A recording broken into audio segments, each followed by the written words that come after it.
So welcome, friends. Welcome to our meditation time. I invite you just to get comfortable. You've made the effort to show up. You've made the effort to set things to the side. So now make just as much effort to really settle in. Just get to a position that feels good. Allow your seat to anchor. If you're lying down, allow your back to come to rest. If it feels right, you can close your eyes. Just really give yourself these moments that you've set aside. You know, we get these reminders or these alerts or these alarms that it's time to meditate. And we can pay attention and show up, or we can turn it off and go about our busy day. But when we choose to show up, let's also choose to really give ourselves just the benefit of comfort, the benefit of presence. Because the showing up is the hardest part, and now we're here. And so just begin to find a really good rhythm of breath. Just whatever you need today. Maybe it's in and out through the nose. Maybe it's in through the nose and you're sighing it out through the mouth. Just find a rhythm that feels good. Let the breath be the anchor back to this present moment, to the here and the now.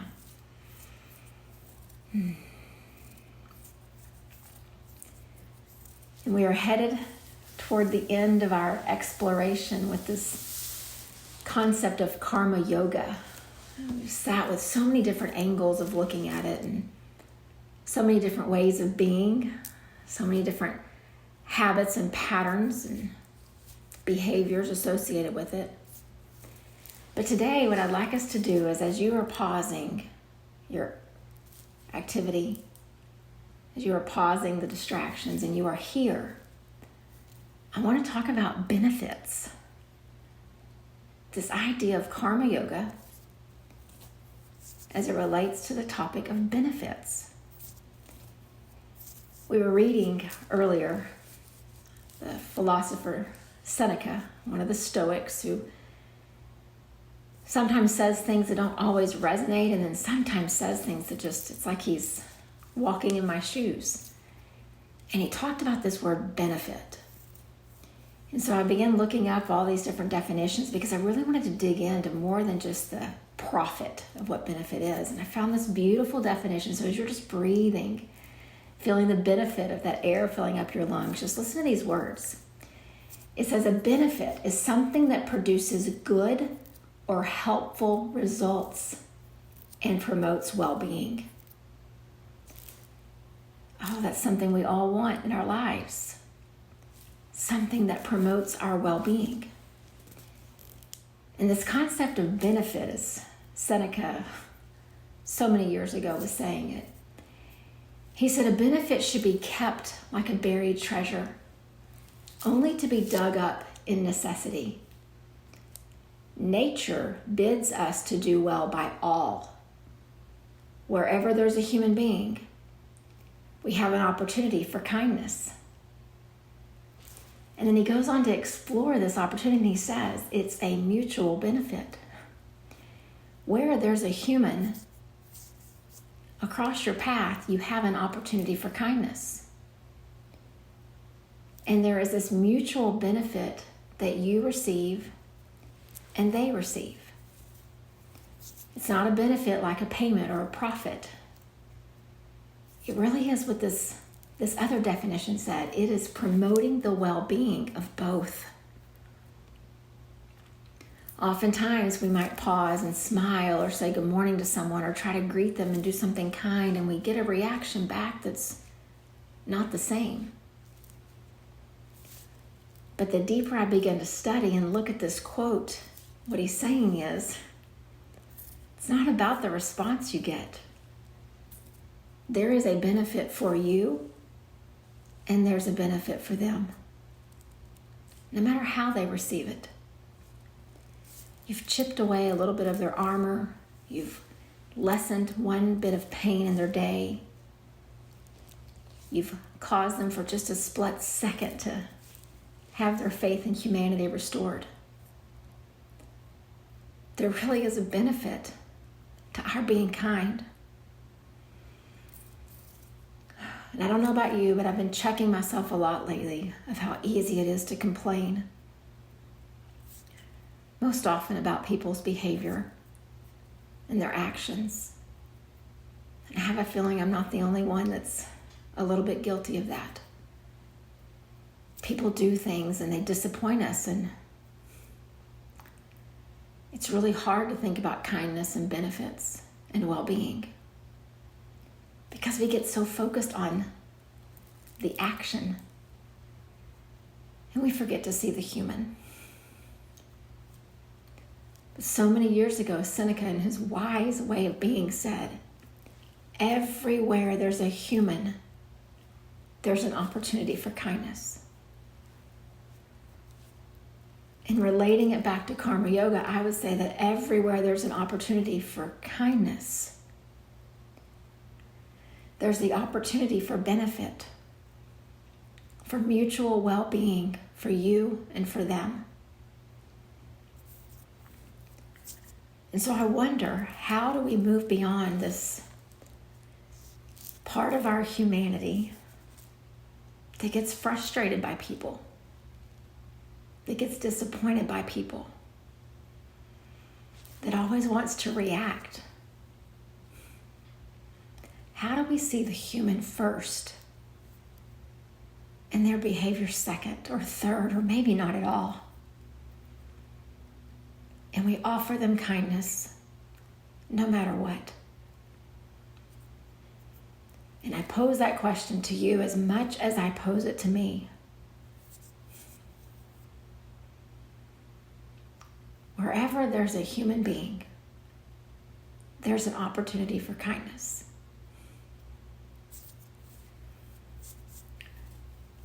And then I thought, we're such busy people. No matter what your job is, whether you're retired, whether you're a parent, or no matter what you do all day, we're busy. So just imagine, instead of being unkind and having to go back later and fix it, because you're too busy, you don't have time to go back, I don't have time to go back. What if we just got it right the first time? What if every time there was a human being crossing our path, we just felt compelled to be kind? We saw the human and not their behaviors. Can you imagine what it would be like to promote the well-being of so many people that you interact with every day?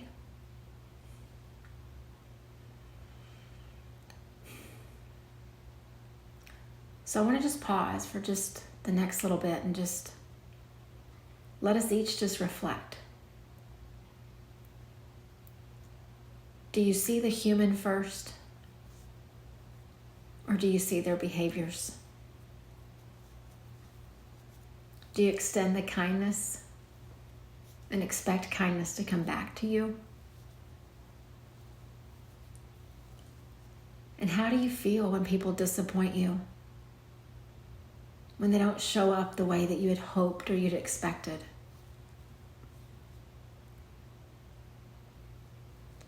And so just kind of sit with those questions and just see.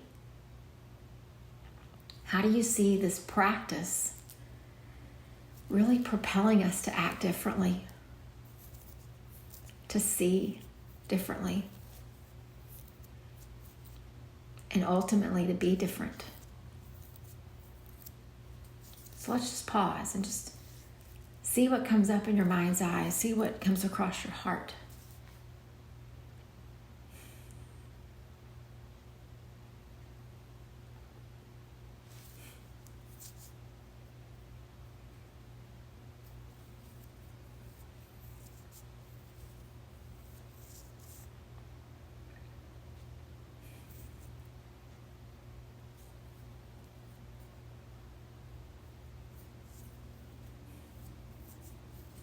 And as you continue to sit and reflect, maybe we remember for just a moment the times that we were the ones that disappointed someone. The times that we didn't meet someone's expectations. are the times that we didn't show up as the best versions of ourselves. Do people extend kindness to us or something else? And how did it make you feel?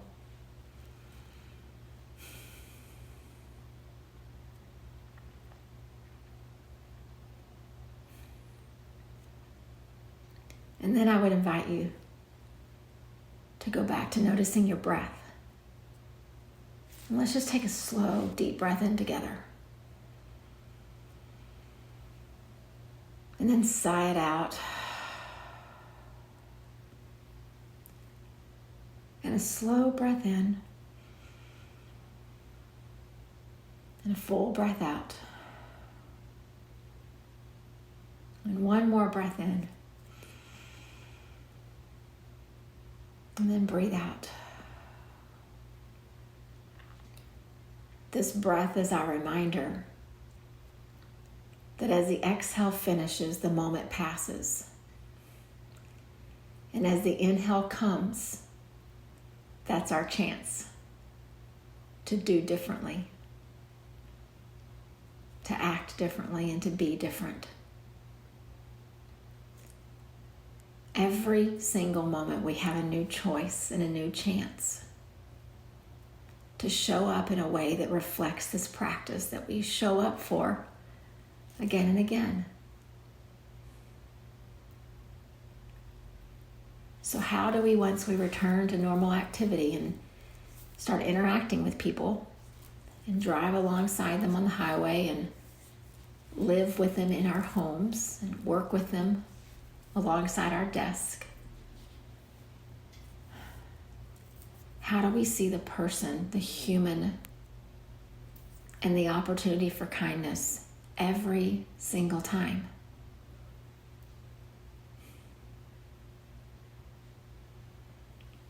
It really is the key to karma yoga. This idea of karmic load. Everything we do creates impressions on this earth. From how we go about our daily routines to the stress that we experience, to the actions that we take. We're leaving this karmic kind of residue in all these paths that we walk. What if the residue that we're leaving is kind? That's so focused on promoting the well-being of humanity, all of them.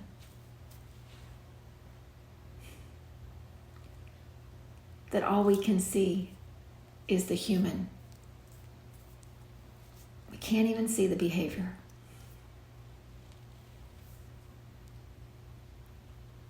I think it goes back to this core belief that we really are one. And when we're frustrated with him or her, they're us.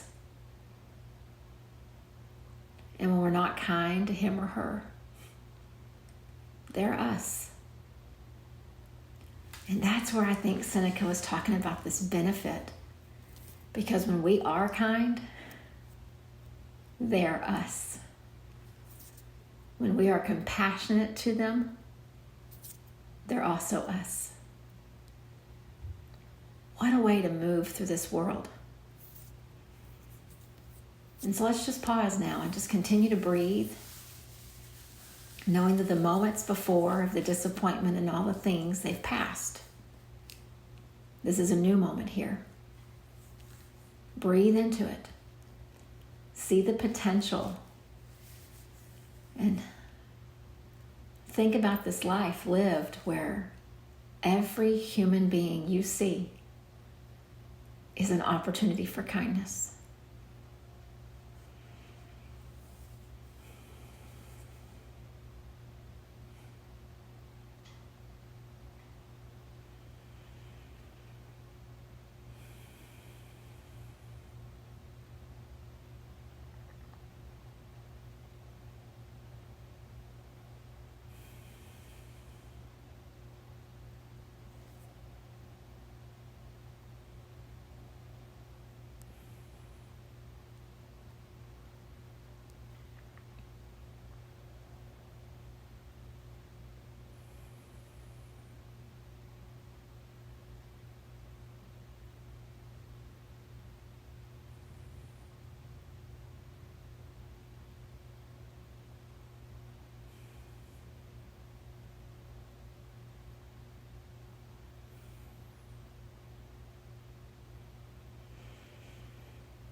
And as you continue to breathe and continue to be, just continue to marvel at this beautiful thing of a new opportunity, of a new moment. Just think about how this will impact you going forward.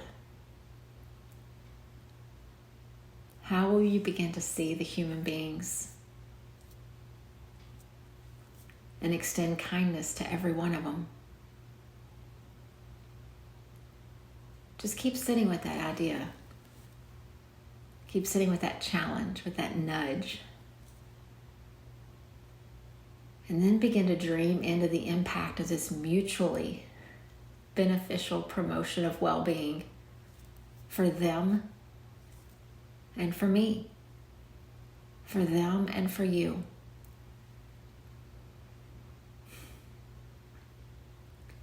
That's a world I'd like to experience.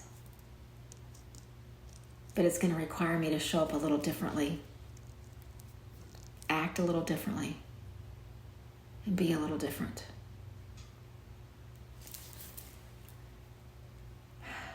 As we close out our practice, just closing it out with a commitment with every human being we see, we interact with. Let's begin to see the opportunity for kindness. Namaste.